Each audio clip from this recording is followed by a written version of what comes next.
জীবনে সিংহের 5টি নীতি অবলম্বন করুন আর রাজার মতো জীবন উপভোগ করুন। মনে রাখবেন, সিংহ সে কিন্তু জঙ্গলের রাজা।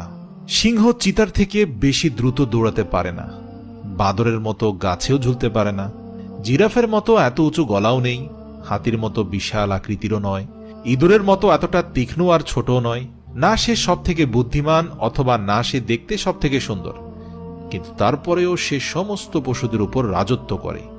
কি এমন রয়েছে সিংহের মধ্যে যার জন্য পশুদের রাজত্ব দখল করে আছে?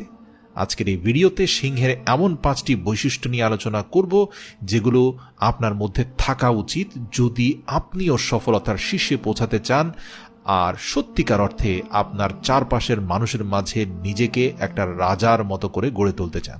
প্রথম বৈশিষ্ট্য হলো সিংহ একজন নেতা ও বাহাদুর হয়ে থাকে। সিংহ কখনো আত্মসমর্পণ করে না, সে কখনোই হার মানে না। তার সামনে যতজনই থাকুক না কেন, বিশাল আকৃতির হাতি অথবা 100 নেকড়ে তার চারদিক থেকে ঘিরে রাখলেও সে পিছপা হয় না। হেরে যাওয়া, পিছনে ফিরে যাওয়া এ কাজ সিংহ জানে না। এবার আসলে 1 নম্বর বৈশিষ্ট্য বলি সিংহের। যুদ্ধে হয় তাদেরকে পালিয়ে যেতে বাধ্য করবে, না হলে সেখানে লড়াই করবে অথবা মেরে ফেলবে, না হয় লড়তে লড়তে নিজেই মরে যাবে। তবুও সিংহ কখনোই পালিয়ে যাবে না এবং সেই সাথে হারও মেনে নেবে না। আপনিও যদি ঠিক সিংহের মতো বেঁচে থাকতে চান তাহলে সব থেকে প্রথমে নিজের দুর্বল জায়গাগুলোকে চিহ্নিত করুন এবং সেই জায়গাগুলোকে মজবুত করার জন্য কাজ করুন। দেখবেন সেই দুর্বল জায়গাগুলো কিভাবে আপনাকে শক্তি ও ক্ষমতা বাড়িয়ে দেয়। কেননা যার মধ্যে কোনো দুর্বলতা থাকে না সেই ব্যক্তি আসলে নেতা হয়ে যায়। তার সামনে 100 নেকড়ের মতো সমস্যা আসলেও সে তো ভয়ই পায় না, আর না তো সে হার মেনে নেয়, আর সেজন্যই সে লিডার। 2 নম্বর হচ্ছে সিংহ রিস্ক বা ঝুঁকি নিতে পিছুপা হয় না।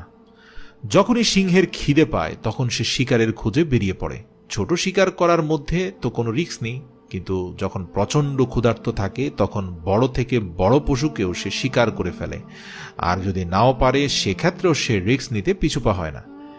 সেই সময় জিরাফও যদি তার সামনে চলে আসে তবে তাকেও আক্রমণ করে বসে, কেননা জিরাফের লাথিতে সিংহের মৃত্যু পর্যন্ত হতে পারে, কিন্তু তারপরেও সে খিদা মেটানোর জন্য রিস্ক নিতে পিছুপা হয় না।